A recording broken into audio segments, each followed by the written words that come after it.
दोस्तों, उत्तराखंड में दो प्रकार की नंदा देवी राज्यात यात्रा आयोजित होती है। एक यात्रा जिसे हम बड़ी यात्रा कहते हैं, यह प्रत्येक 12 वर्षों में आयोजित होती है तथा एक यात्रा प्रत्येक वर्ष आयोजित होती है।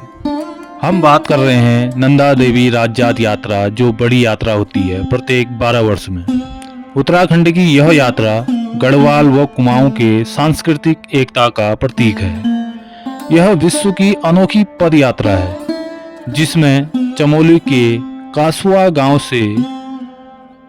गांव के पास से स्थित नौटी के नंदा देवी मंदिर से होमकुंड तक की 280 किलोमीटर की यात्रा लगभग 19 से 20 दिन में पूरी की जाती है।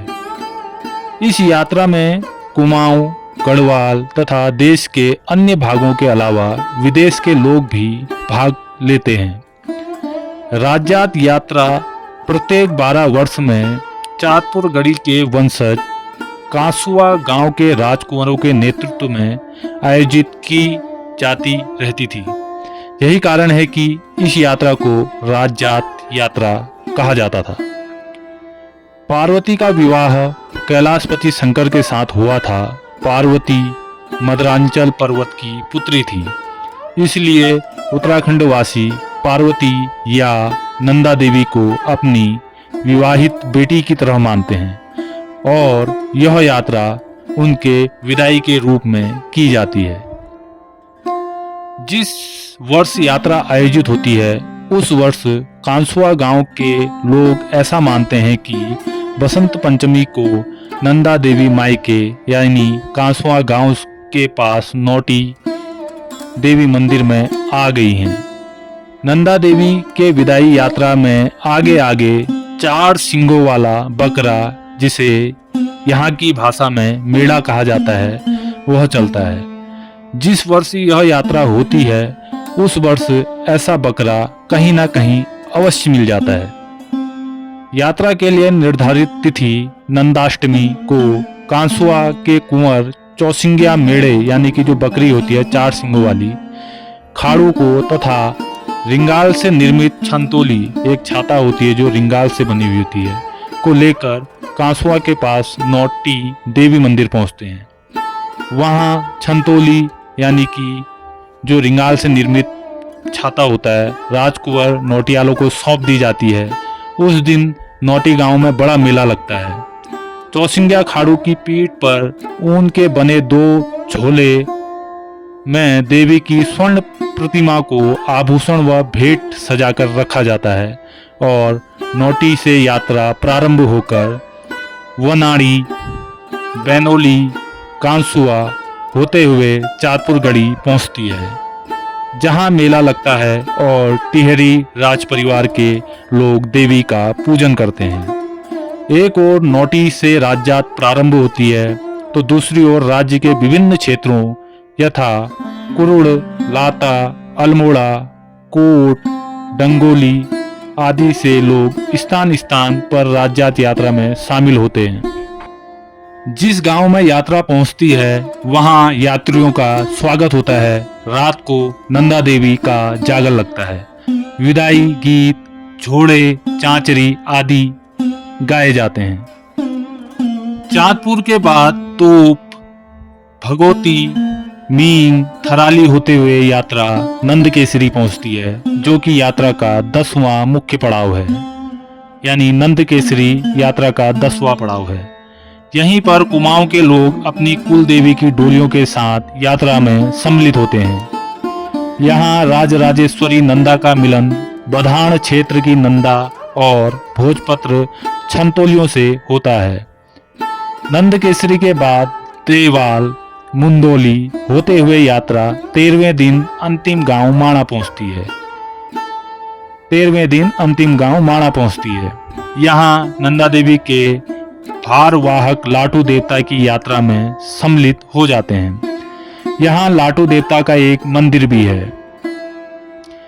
बाण पहुंचते पहुंचते देवताओं और छंतोलियों की संख्या लगभग 300 तक हो जाती है। बाण के बाद गांव या बस्तियां नहीं हैं, इसलिए आगे के लिए भोजन आदि यात्रियों को स्वयं ढोकर ले जाना पड़ता है। इसके बाद यात्रा रण की धार होते हुए गैराली पाताल पहुंचकर रात्रि विश्राम करती है। दूसरे दिन यात्रा बेदिनी कुंड पहुंचती है। यहाँ नंदा देवी का एक मंदिर है। यहाँ ब्रह्म कमल से देवी की पूजा की जाती है। यहाँ स्थित कुंड में लोग पितरों का तर्पण भी करते हैं। बेदिनी से लगभग 10 किलोमीटर दूर निराली धार है, जहाँ पत्थरों का एक गोल घेरा सा बना हुआ है। इस स्थान को पातर नचौड़िया कहा जाता है। इसके आगे महिलाएं यात्रा में सम्मिलित नहीं होती हैं। पातर नौचड़िया के बाद कैलवा, विनायक, बगुवावास, चिड़ीनाग होते हुए यात्रा 5835 मीटर ऊंची चोटी रूपकुंड पहुंचती है। रूपकुंड जहां सैकड़ों की संख्या में मानव कंकाल भी पाए गए। जुरागली दर्रा पार कर यात्रा शिला मुद्रा पहुंचती है, जो कि 16वां पड़ाव है। 16वां पड़ाव जुरागली दर्रा के पास शिला समुद्र में पहुंचती है। यहाँ वायुदाब कम और ठंडी हवाओं से बर्फीले शिखर टूटने का खतरा बना रहता है। कठिन मार्ग को पार करते हुए यात्रा अपने अंतिम पड़ाव होमकुंड पहुंचती है। यानी नंदा देवी राज्यात यात्रा का अंतिम पड़ाव होमकुंड में है। लगभग 4061 मीटर की ऊंचाई पर स्थित यह स्थान त्रिशूली पर्वत की तलहटी में है। यहाँ पर एक छोटा सा हवन कुंड बना है। इस स्थान पर पूजा पाठ करने के बाद 4 सिंग वाले खाड़ू, यानी कि जो 4 सिंग वाली बकरी होती है जो आगे आगे चल रही होती है इस यात्रा में, के पीठ पर रखे खेरवा खांचर में लोगों द्वारा दी गई भेंट रख दी जाती है और खाड़ू को छोड़कर यात्रा दूसरे मार्ग से वापस आ जाती है। यानी होमकुंड से जब 4 सिंग वाला जो बकरा होता है उसको छोड़ा जाता है तो वह कुछ आगे जाता है अकेले और अदृश्य हो जाता है।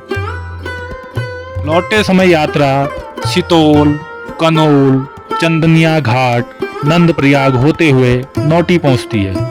नौटी पहुंचने पर नंदा श्री यंत्र पूजा स्थल विशाल देवी भागवत पाठ का आयोजन होता है। दोस्तों, यह तो थी नंदा देवी राज्यात यात्रा, जो कि बड़ी यात्रा होती है, उसके बारे में इतिहास। अब बात करते हैं छोटी नंदा देवी राज्यात यात्रा की।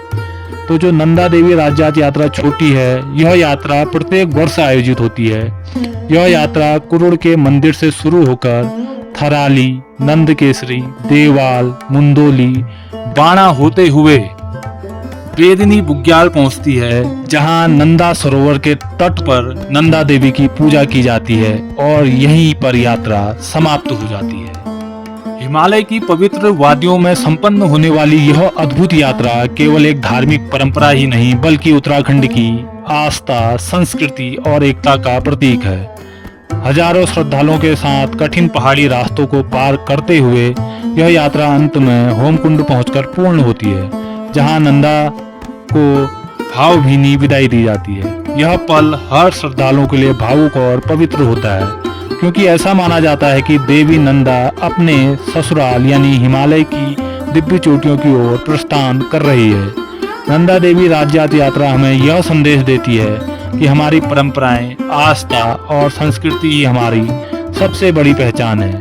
यही है हिमालय का महाकुंभ, नंदा देवी राज्यात यात्रा। जय मां नंदा देवी।